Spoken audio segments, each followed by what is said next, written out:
Alors ça y est, aujourd'hui c'est le grand jour. On va voir les œufs à mettre à couver. Donc le monsieur m'a dit qu'il a réussi à en avoir 50. J'y croyais pas puisque jeudi matin il m'avait dit qu'il en avait à peu près 25. Et après il m'a demandé si ça m'intéressait de l'amarant. Alors bien sûr que ça m'intéresse. Le seul souci, bon après je sais pas si ça va être des marrants pure race, c'est que les coquilles des œufs sont vachement épaisses, donc parfois les poussins ont du mal à éclore. C'est le seul souci avec les marrants. Mais par rapport à toutes les races qu'il a, c'est ce qui correspond le mieux à des volailles de chair, quoi. Donc bien sûr, ça m'intéresse. Donc dans la semaine, mon père a soufflé les miettes de duvet qu'il y avait dans la partie ventilateur. Donc là, c'est le couvercle. Alors, elle prend de la place, la couveuse. Hein. Bon, c'est sûr, hein, pour 50 œufs, hein, il ne faut pas s'attendre à plus petit. Alors... Donc là, je la mets déjà en route. En gros, je vais avoir les œufs en mode la route et tout pour aller chez le gars. J'ai dit vers 15h, 15h30.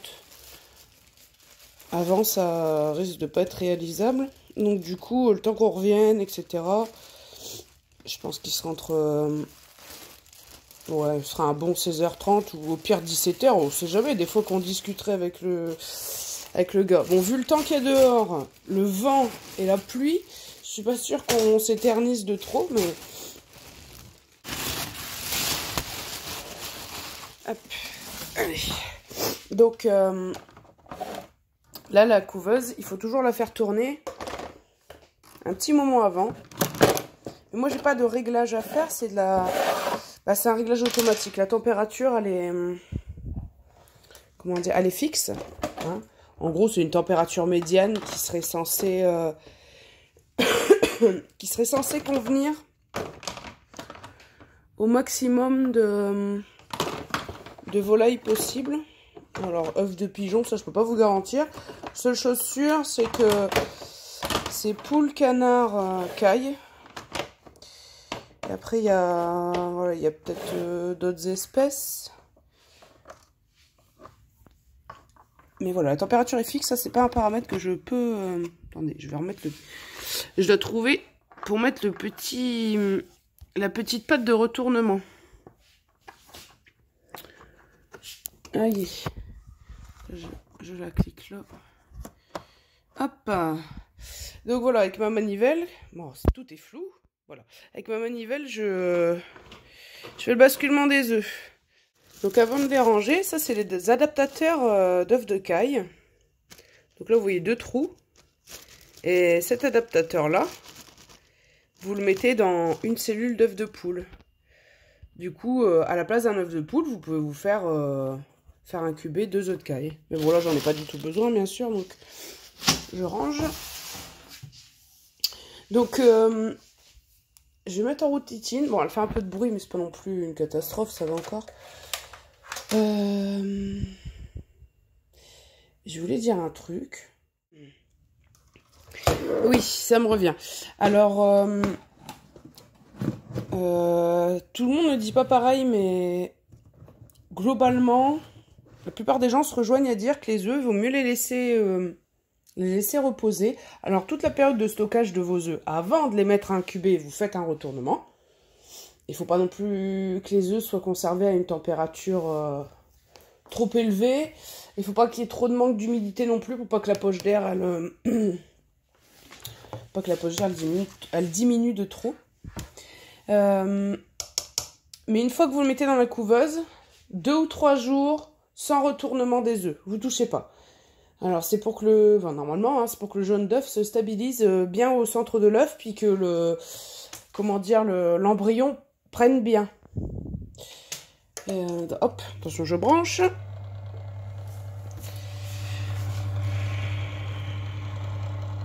Donc ça va chauffer tout doucement.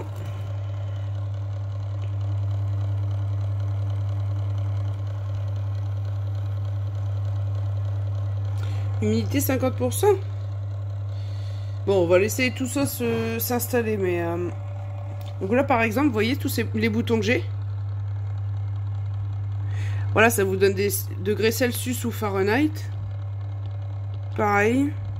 pareil, ça vous donne juste en Celsius ou en Fahrenheit, c'est tout. Donc ça sert à rien. Par contre, les modèles de couveuse de la température, parce qu'il y a un modèle hein, vraiment, bon, ça c'est un semi-automatique. Il y a un modèle automatique, donc si je dis pas de bêtises, le retournement se fait tout seul. C'est pas le modèle le plus couramment vendu, mais et donc là, ces boutons-là, dans ces cas-là, servent à régler température. Bon, l'humidité, non. L'humidité, à part le capteur qui vous indique votre humidité, c'est pas la machine qui va vous la régler. Hein. C'est à vous de mettre de l'eau pour créer l'humidité. Donc voilà, semi-automatique, parce que là, c'est à vous de faire la manœuvre de retournement. Et après, il y a la version toute simple. Je crois qu'elle est en photo sur la boîte. Ouais. Où là, vous avez pas du tout la partie jaune là, avec toutes les cellules d'œufs. Vos œufs sont tous mis à plat et vous les retournez manuellement. Donc, ouais, c'est vraiment par économie que vous achetez un modèle comme ça, quoi. Ou si parce que voilà, pour X raisons, si vous avez vraiment le choix, prenez du semi-automatique. Après, il y a des gens, ils prennent cette couveuse-là exprès pour faire, comment dire, pour servir d'éclosoir. C'est-à-dire, au moment où les œufs ils vont éclore, ils mettent les œufs dedans.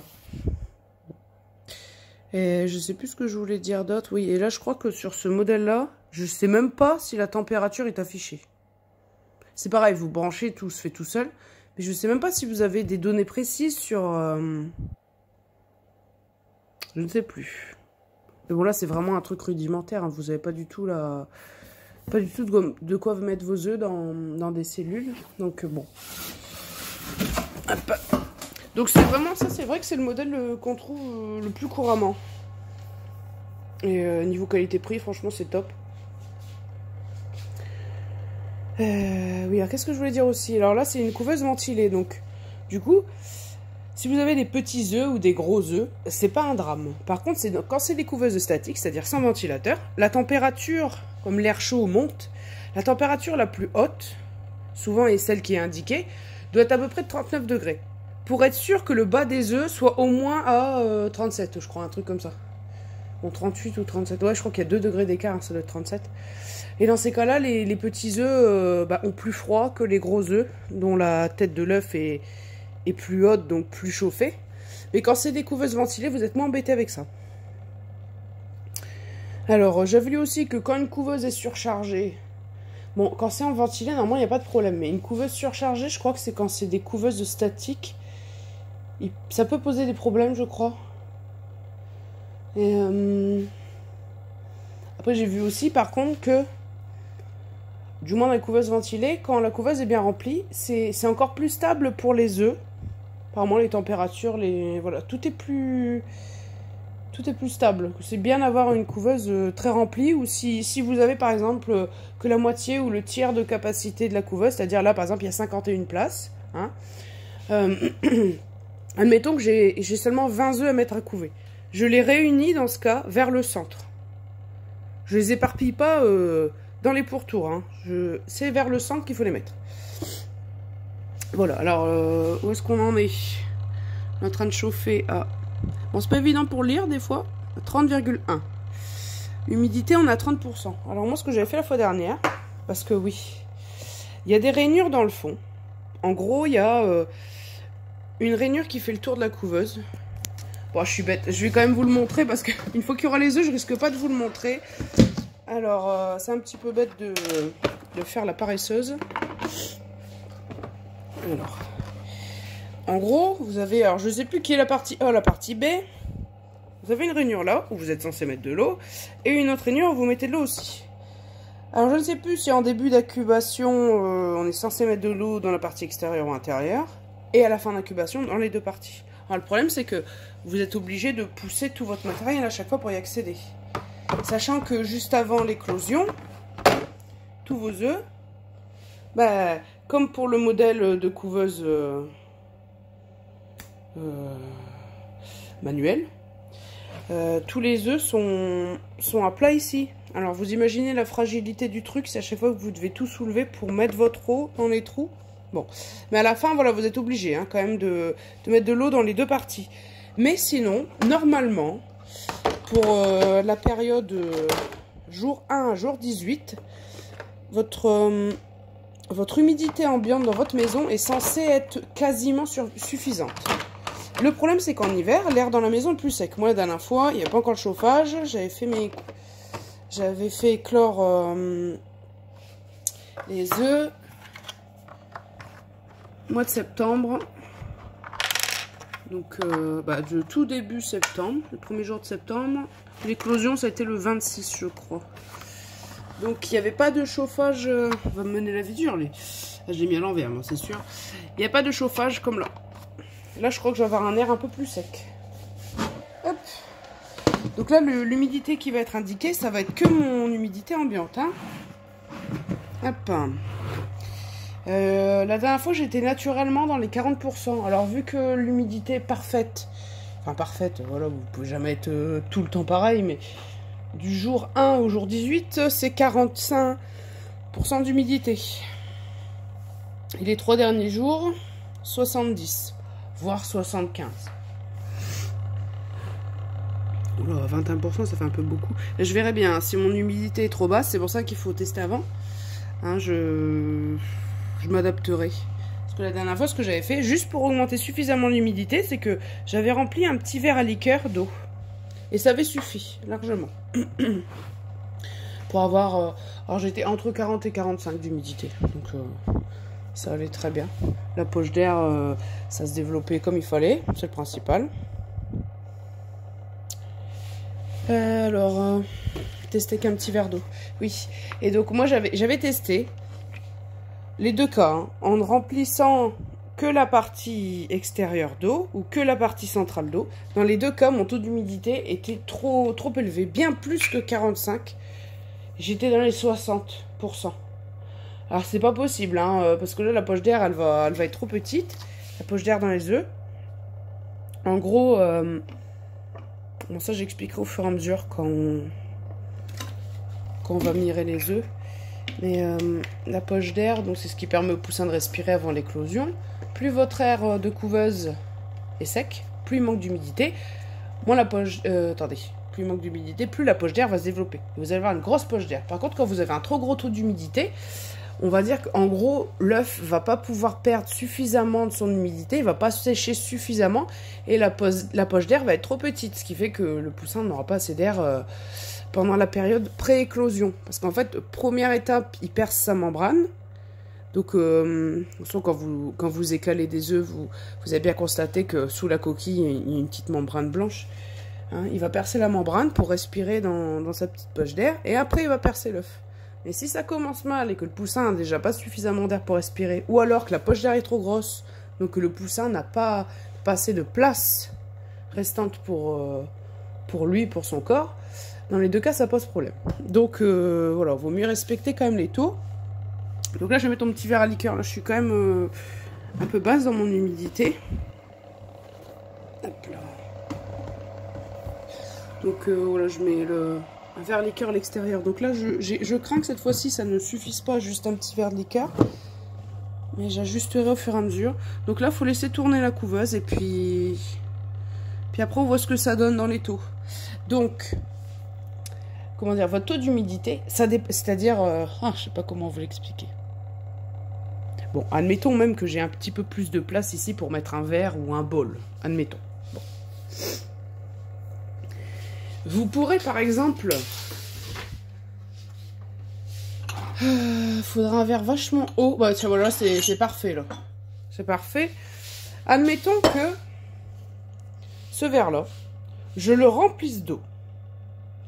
Ça veut dire, oh, il a plein d'eau, mon taux d'humidité, il va être au top. Sauf que, ce qui compte, c'est la surface en contact avec l'air. C'est-à-dire que votre verre, qu'il soit rempli d'ici ou d'ici, bon, en admettant que le diamètre soit pareil de haut en bas, ça va simplifier les choses, mais dans tous les cas, ça augmentera pas la surface d'eau en contact avec l'air. C'est ça qui va déterminer. C'est-à-dire que vous avez beau avoir un verre totalement rempli d'eau, si finalement la surface de contact avec l'air, elle n'est pas plus large que ça ne vous changera pas vraiment votre taux d'humidité. Ce qui compte, c'est... Voilà, ça va être un exemple parfait. Ouais, écoutez, je vais vous faire une démonstration, ça sera plus parlant. Donc là, on va travailler pour la même quantité d'eau. Hein? Là, mon verre est rempli. Donc la surface en contact avec l'air, ça sera que ça. Hein? Tout ce qui est en dessous, on s'en fout. Bon, après, il y a l'évaporation.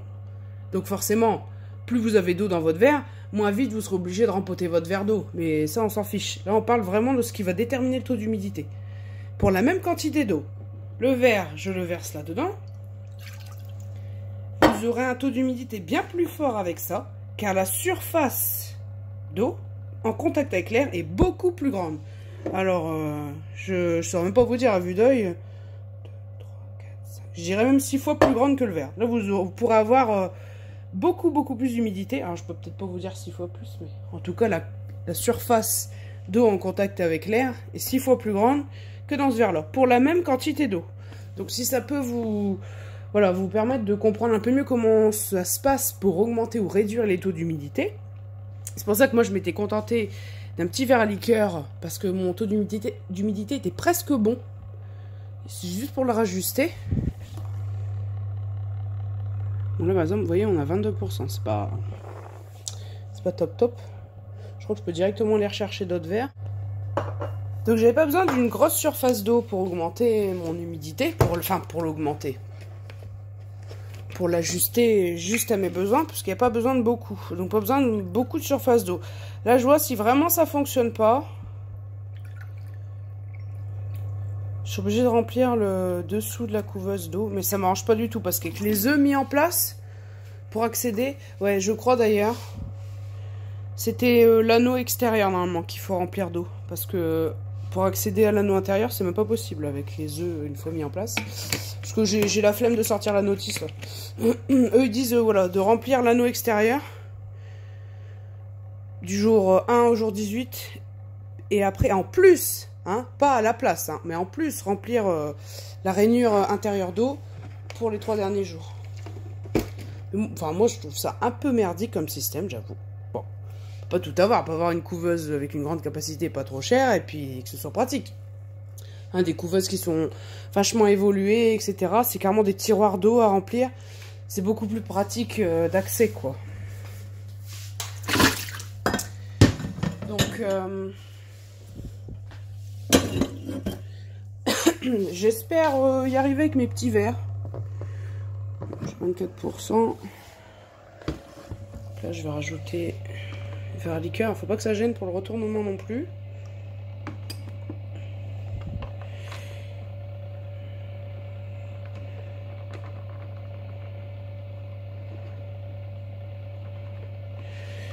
Bon, c'est comme tout, hein, je m'adapterai. Je verrai bien. Faudrait plutôt que je mette des petits œufs du côté où il y a les verres. Bon, déjà, je verrai si ça suffit. Hein, si ça suffit pas pour mon taux d'humidité. Alors, il y a des gens qui mettent des éponges, ouais, des éponges humides aussi. Hop. Ça, c'est surtout pour la phase d'éclosion. Quand le taux d'humidité n'est pas encore suffisant, selon le modèle de couveuse que vous avez, pour l'augmenter encore, mettre des éponges humides. Surtout pas un récipient d'eau, car les poussins vont se noyer dedans. C'est pas la peine. Bon. Là, c'est juste pour pas gêner les œufs au moment du retournement. Voilà. Donc, comme je disais, les 2 ou 3 premiers jours, pas de retournement du tout. Vous laissez reposer. Et après,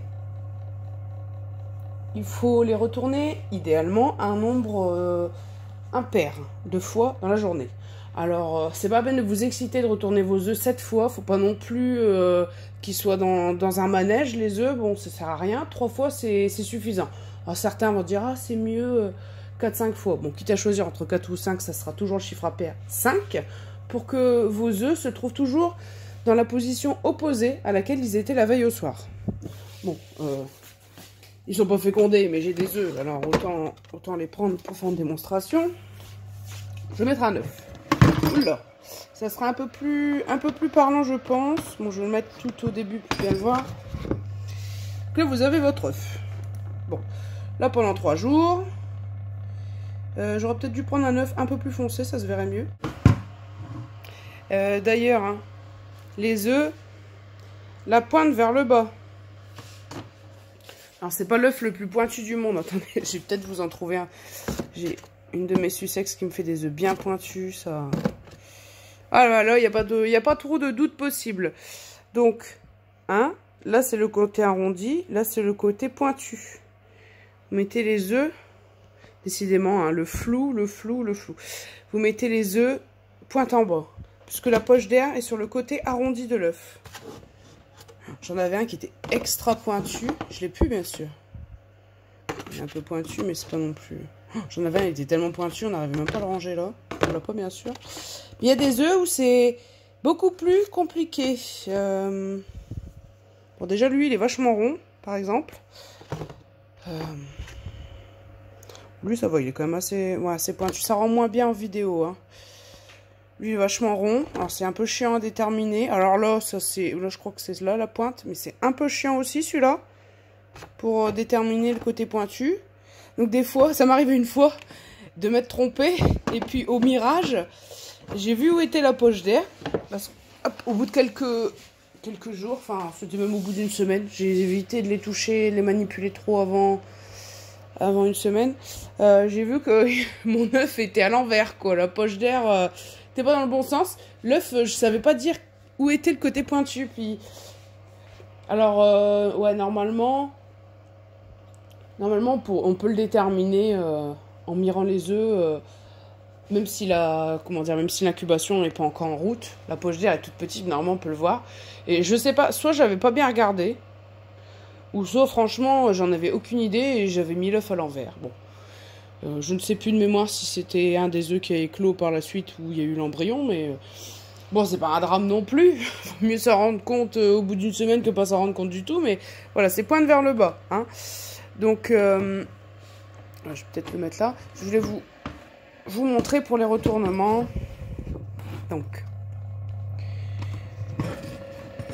hop, quand on n'a qu'une main, hein, c'est pas génial.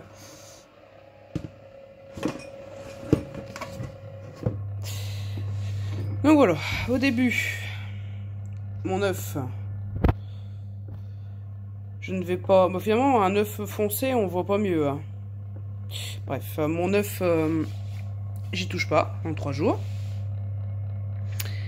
Et puis après, un retournement le mat. Oui, ben après, voilà, oui, bon. On va choisir un côté. Après, l'œuf va commencer à être tourné. Bon, il est commencé à être tourné d'un côté. C'est tout. Vous vous levez le matin. Donc là, l'œuf, il a passé la nuit dans cette position-là. Vous levez le matin. Hop. Retournez vers la droite. En milieu de journée, donc moi, je fais appel à mon compagnon parce que je rentre pas chez moi le midi. Hein, je lui demande de retourner l'œuf. Donc c'est soit, selon son poste de travail, ça va être soit en fin de matinée, soit en début d'après-midi. Il le retourne une deuxième fois. L'œuf se retourne vers la gauche. Et le soir, troisième retournement, l'œuf se retrouve à nouveau vers la droite et il passera la nuit comme ça. La nuit précédente, il était tourné comme ça pour passer la nuit. Et donc le lendemain, il sera dans ce sens-là. Donc voilà, là il passe toute la nuit comme ça. Le lendemain, vous levez un retournement. Milieu de journée, un deuxième. Fin de journée, un troisième retournement. Et là, l'œuf, ça y est, il est encore tourné du côté opposé où il était la nuit précédente. Et là, c'est ce qu'il faut. Alors, je peux plus vous dire en détail les raisons, mais il faut que l'œuf se retrouve dans une position opposée à laquelle il était la nuit précédente. Idéalement, un retournement impair des œufs. Alors, si vraiment, voilà, avec le boulot, admettons, moi, je serais toute seule. Je rentre pas chez moi le midi. Bon, après, je travaille dans le commerce, alors j'ai quand même des horaires à la con. C'est quand même pas l'exemple. Tout le monde n'est pas comme ça, mais admettons que, voilà, vous partez le matin chez vous, vous rentrez pas avant une certaine heure le soir, vous devez quand même vous débrouiller. Bon, si vous êtes un couche-tôt, j'ai pas de solution pour vous, parce que je vais pas vous dire de retourner l'œuf qu'une fois dans la journée, c'est pas top quand même. Mais, admettons que vous soyez comme moi, plutôt couche-tard, à la limite. Vous retournez l'œuf dernier moment avant de partir au boulot. Ça sera son premier retournement. Dès que vous rentrez du boulot, la première chose à faire, vous mettez vos œufs dans la position opposée. Deuxième retournement. Et vraiment, au dernier moment avant d'aller coucher, là, vous retournez encore. Si vraiment vous n'avez pas le choix, il n'y a personne pour vous aider, ou pendant quelques jours, vous êtes en galère pour faire vos retournements d'œufs parce que vous ne pouvez pas rentrer chez vous en milieu de journée, ou bon, dans ces cas-là, vous faites comme ça. Bon, l'idéal, c'est vrai que quand on a un train de vie qui vous laisse pas beaucoup de... pas beaucoup de temps libre, c'est d'avoir une couveuse carrément automatique, hein, mais bon. Tout est possible, faut jamais perdre espoir. Vous pouvez y arriver, même avec une vie de merde et un boulot à la con. Il n'y a pas de raison. Et voilà, donc vraiment, je conseille un retournement impair. Je ne vais pas dire que si vous ne faites pas ça, admettons, vous faites 2 retournements ou 4, un chiffre impair. Je ne vais pas vous dire, vous n'aurez pas d'éclosion, ça ne marchera pas. Là, je vous donne juste tous les renseignements pour que ça se passe au mieux. Ça ne veut pas dire que si vous ne faites pas comme ça ne se passera pas bien. Et si vous voulez maximiser les chances, c'est toujours ça. Bon, ben, je vous dis ce qui en théorie est le mieux. Donc voilà, je refilmerai un petit peu quand j'aurai reçu les œufs. Donc normalement, j'aurai de la marran. Alors, si c'est des vrais marrans, les œufs seraient marrons, des coquilles super foncées. Mais on verra bien, ce sera la surprise. Donc là, mon taux d'humidité... Bon, j'arrête pas de l'ouvrir aussi, la couveuse. Alors, tout à l'heure, il arrivait pas à 30%. Mais je vais voir, là, faut vraiment laisser tourner. Là, je suis pas en température encore maximum. Vous voyez, je suis à 36,2. Je crois que... C'est 37,8 ou 38,7? Quelle chauffe ma couveuse, je sais plus. C'est une température fixe. Alors, dans un temps, ça va varier de 0, quelques degrés, mais... Ah oui, puis les œufs, en fait... Des fois, si vous vous inquiétez, la maman poule, elle, quand elle couve, de temps en temps, elle doit partir pour aller manger, ou bon, sauf quand on a des poules obsessives comme moi qui veulent pas manger, qui veulent rien faire, qui veulent pas bouger, mais elle va au moins se lever pour faire une crotte. Bon, concernant Nunuche, ça va être une fois tous les 2 jours pour faire une diarrhée explosive. On peut pas dire qu'elle s'absente très longtemps, mais normalement, une poule normale, elle fait son petit tour pendant un quart d'heure. Il n'y a que les derniers jours avant l'éclosion, pardon, où normalement elle va pas vouloir trop sortir, pas trop bouger pour pas faire trop de choc de température. Les derniers jours, c'est là où c'est assez délicat. Donc il y a toujours un petit refroidissement. Déjà la poule, le fait de se lever de ses œufs pour faire ses petits retournements avec ses pattes, avec son bec, etc. Bon, plutôt avec son bec d'ailleurs, elle va pas pouvoir les chauffer en même temps qu'elle les retourne. Donc il y a toujours des refroidissements. Donc c'est pas grave, les petites phases de refroidissement, c'est naturel. Il y a même des gens qui font exprès d'ouvrir la couveuse, de faire refroidir un peu les œufs, tout ça, et de remettre en route pour mimer les conditions parfaites d'un retournement. Alors c'est sûr que si vous avez une couveuse avec retournement manuel, ça va automatiquement être comme ça. Donc c'est pas grave. Par contre, c'est des montées brutales de température. Là, par contre, c'est pas top. Il y aura plus de séquelles éventuelles.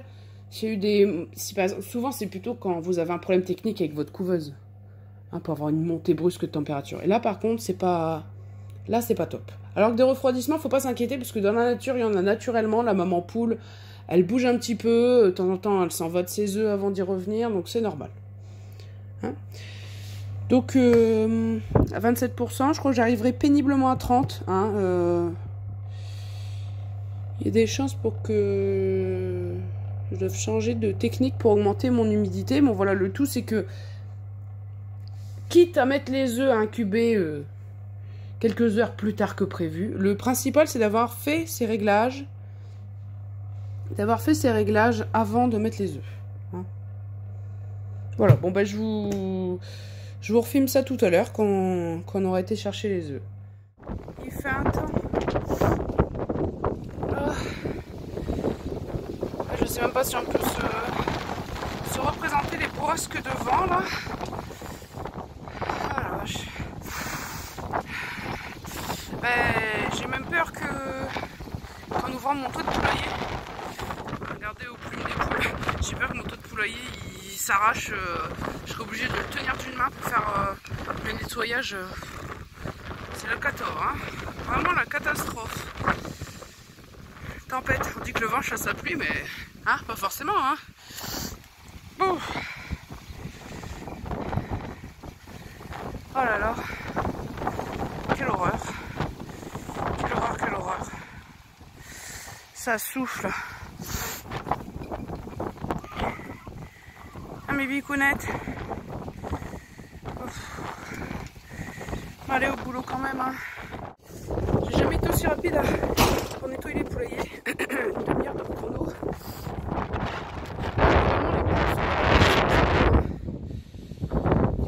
Pour s'abriter un peu du vent. Ah, c'est la déchéance là. Hein. Piquette, quel temps hein. Oh là là. Alors, je voulais vous montrer vite fait. Vous allez peut-être pas vous en rendre compte. Il y a une petite canette. Canette, sa crête et ses barbillons poussent d'un coup là en une semaine. Ma bichoune. Oh mon bicounet. Et Nimbus aussi, c'est un peu moins flagrant, mais par contre, si elle veut bien le faire. Voilà, vous voyez, elle s'abaisse, elle se soumet. Comme le ferait qu'un coq. Ça, c'est depuis mardi. Et ma bichette, là, on est dimanche, hein, je précise. Et là, je pense que, du coup, ils sont peut-être en train de mûrir pour la ponte. Hein, parce que pour l'instant, toujours pas d'œufs, mais...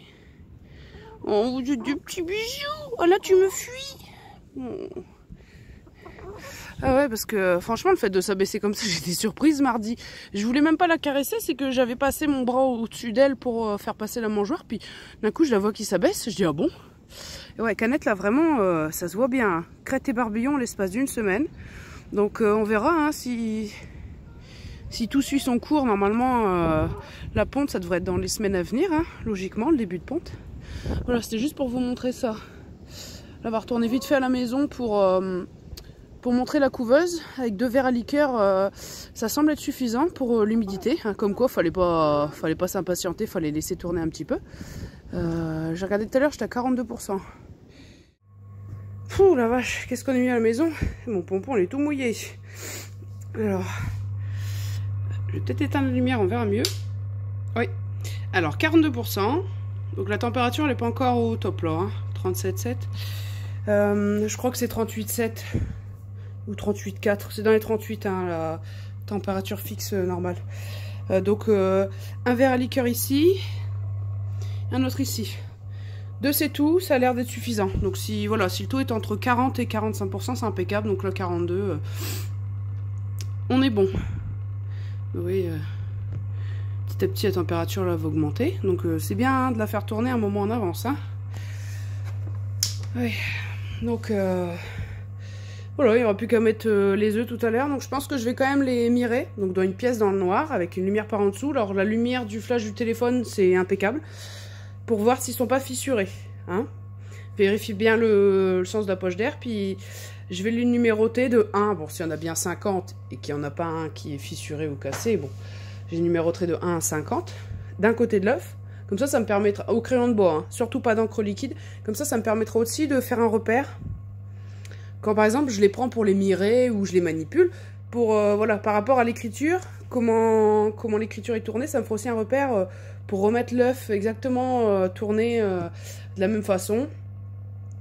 Et donc, voilà, je pense que je vais les numéroter. Puis, je pense que, ouais, bon, ça pourrait être intéressant. Sur un calepin, je pourrais noter donc, les œufs de 1 à 50.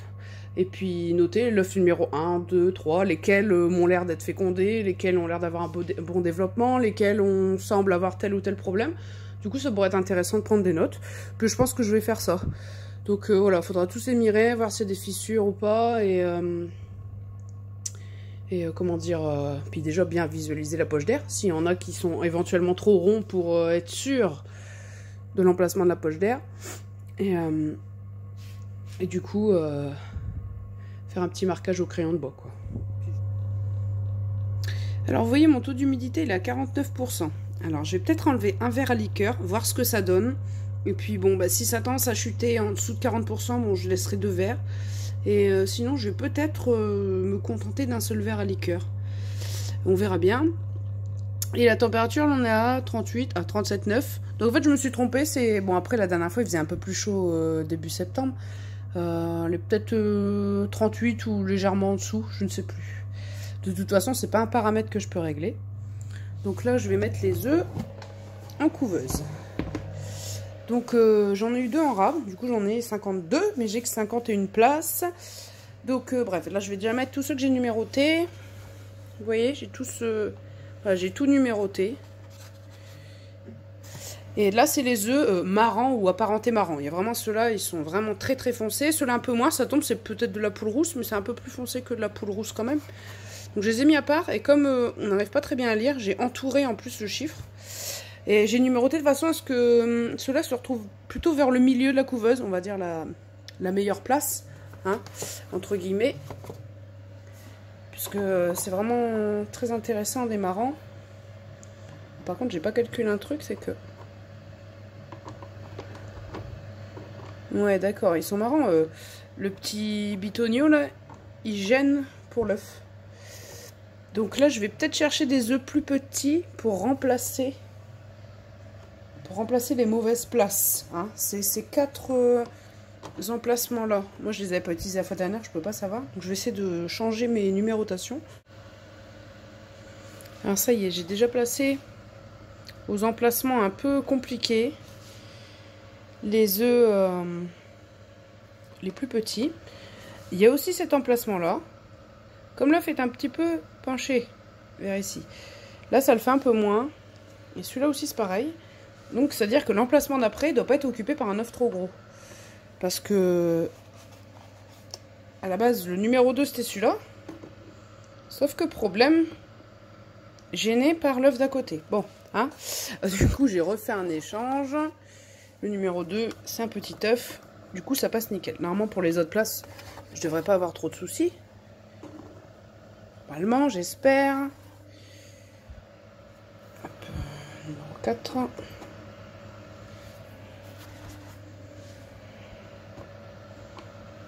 Voilà, on toujours pointe vers le bas. Vous voyez, là on n'est pas gêné hein, par le petit boulon. Enfin, c'est vraiment un problème auquel j'aurais pas du tout pensé. Bon, le 8, il était bien raturé, du coup je l'ai entouré. Le 8, c'était celui-là, je crois, normalement. Bon, faut s'adapter. Hein. Maintenant, je le saurai, ce petit problème.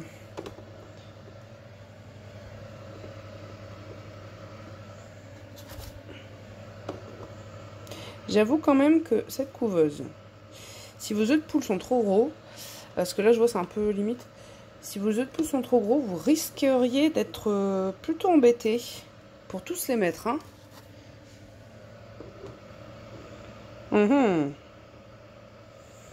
Eh oui. Là, du coup, je vais quand même devoir remodifier des numéros pour qu'il n'y ait pas plusieurs gros œufs côte à côte. Alors, quelques petits pétages de câbles intérieurs plus tard. J'y suis parvenue. Mais donc, là, il y a 2 places. C'est impossible pour moi de les combler. C'est-à-dire que, déjà, j'ai refait des échanges avec des œufs plus petits, etc. pour intercaler. Là, par exemple, il n'y a pas moyen. Hein. C'est impossible. Donc, finalement, si vous avez à couver dans ce genre de couveuse des œufs de poule naine mélangés à des œufs plus gros, ça peut être l'idéal pour intercaler. Mais bon. Dans une semaine, on verra les œufs qui sont fécondés et ceux qui ne sont pas. Bon, il y en a où, quand il y a des doutes, il faut les laisser, mais ceux où vraiment vous... Comment dire, vous êtes quasiment sûr que ça a l'air très mal barré pour réussir. Ceux-là, vous les enlevez et ça va vous refaire des places libres. Mais là, franchement, oui, donc finalement, là, il y en a 49. Hein. Celui-ci, il faudra faire un retournement manuel. Un peu mis sur le côté de la route, le pauvre, mais bon. Voilà, donc... et là, il y a 2 ans en plus. Alors, je promets absolument pas le résultat. On va peut-être me prendre pour une folle. Il y avait une expérience que je voulais mener, c'est de garder 1 ou 2 œufs contre moi pendant toute la période de l'incubation et voir s'il pouvait y avoir une réussite. Donc, je verrai. Même admettons que j'y arrive pendant une semaine, sans les casser, c'est surtout ça le problème. Même si j'y arrive pendant une semaine et que ça donne quelque chose, après, s'il y a des places qui se libèrent ici, c'est à moi de voir si j'ai envie de continuer l'expérience, ou ça tombe, si ça sera raté. Dans ces cas-là, je pourrais, on va dire, par sécurité, les mettre dans la couveuse, ou alors mener l'expérience jusqu'au bout. Toujours est-il, hein, si ça marche déjà du début, et essayer de voir si je peux obtenir en éclosion quelque chose. Donc je sais qu'il y a des gens qui ont déjà fait une expérience comme ça. Vu le nombre d'œufs que j'ai, je peux me permettre, je pense. Donc voilà, je vais essayer. Il faut que je trouve un système pour pouvoir les garder sans les entrechoquer contre moi. Et voilà, il faut que je réfléchisse. Donc en tout cas en couveuse, là il y a 49 œufs et un qui sera retourné manuellement. Du moins la première semaine, jusqu'à ce qu'il y ait éventuellement une place qui viendra se libérer. Quelques places qui viendra se libérer s'il y a des œufs qui ne donnent pas de réussite. Donc oui, du coup les marrons n'ont pas forcément tous eu la place extrêmement centrale, mais bon, les plus foncés, si, quand même. Hein, c'est la meilleure place dans une couveuse. Et ceux-là, bon, après, ils sont un peu marrons, mais c'est pas non plus aussi marron que ceux-là. Relativement au centre, ils sont pas trop excentrés, quoi. Alors, après, j'ai pas dit que les œufs sur les côtés donneraient rien, hein, mais c'est un petit peu moins bon comme place, si on est pour pouvoir choisir. Donc, voilà. Je vais remettre le couvercle. Il va falloir que les paramètres se restabilisent, bien sûr. Donc, et là, il va falloir y aller très doucement pour les basculer d'un côté et de l'autre. Hein, parce que c'est chargé. Et j'avais fait le test, il y avait un œuf en retournant qui, boum, était tombé sur le côté. Du coup, j'avais rechangé un petit peu mieux. Mais voilà, il y a des œufs qui sont plus ou moins stables par rapport aux autres. Ouais, si vous avez des œufs trop gros dans une couveuse comme ça, hein, le problème, c'est que ça va coincer, hein, si vous voulez tout remplir. Vous êtes obligé, par exemple, d'alterner une alvéole sur le 2. Hein, pas pouvoir en mettre 50, enfin 51 même. Donc voilà, là c'est lancé. Donc là, je fais exprès de mettre à couver un dimanche. Enfin, de mettre en couveuse un dimanche. Pour que les éclosions se passent aux alentours de dimanche dans 3 semaines. Faut calculer ça aussi. Parce que si je mets ça en plein milieu d'une semaine... du coup, une éclosion va avoir lieu en plein milieu d'une semaine aussi, dans 3 semaines. Après, c'est toujours plus ou moins 1 à 3 jours, mais la grande majorité des éclosions, ça va être quand même au 21e jour, un tout petit peu avant. Donc ça peut être comme moi j'ai eu le cas l'autre fois, en ayant mis en fin d'après-midi. Là, il est 18h. L'autre fois, j'avais mis vers 17h à couver. Et dimanche, 3 semaines après, j'ai eu une éclosion vers 7h du matin et l'autre vers 11h. Ou 8h et 11h. Donc, faut calculer aussi. Si vous voulez être là pendant la plus grosse partie des éclosions, faut calculer aussi. Donc voilà, je crois que j'ai plus rien à dire. Et donc la semaine prochaine, on va mirer les œufs pour savoir combien il y a de taux de fécondité à peu près. Ceux où on est sûr ils sont fécondés, d'autres on est moins sûr. Après, l'embryon peut toujours avorter en cours de route, il peut se passer tout un tas de choses. Mais ça vous donne déjà une idée. Et le monsieur chez qui j'ai été chercher les œufs, on a beaucoup discuté, il a montré ses bêtes, tout ça. Il est intéressé pour savoir son taux de fécondité aussi. Donc je lui communiquerai mes résultats. Et donc, ces 2 œufs-là, faut que je trouve un système. Et j'aimerais bien mener l'expérience d'essayer d'incuber des œufs en les gardant contre moi. Pendant 3 semaines. Hein, donc, faut que je réfléchisse. C'est surtout le fait qu'ils se fassent pas casser. Surtout la nuit. Enfin, faut que je réfléchisse. Parce qu'il faut que je leur mette une protection qui soit respirante. Hein, et... donc suffisamment rigide, mais qui puisse permettre aux œufs de respirer. Ah oui, parce qu'un œuf respire par sa coquille. Il y a aussi le fait que quand vous manipulez vos œufs comme ça, si possible, lavez-vous les mains autant que possible. C'est pas forcément une question de bactéries, pas que. C'est que vous avez du gras naturellement sur vos doigts, sur vos mains. Hein, et du coup, en fait, vous bouchez les pores des œufs, les pores qui permettent aux œufs de respirer, les micro-trous qu'il y a dans la coquille, que vous ne pouvez pas voir à l'œil nu, vous les bouchez en fait avec le gras de votre peau dès que vous touchez les œufs. Donc c'est pour ça qu'il faut bien se laver les mains le plus possible. Et voilà, bon j'ai pas grand chose d'autre à rajouter, donc résultat dans 1 semaine. Allez, à plus.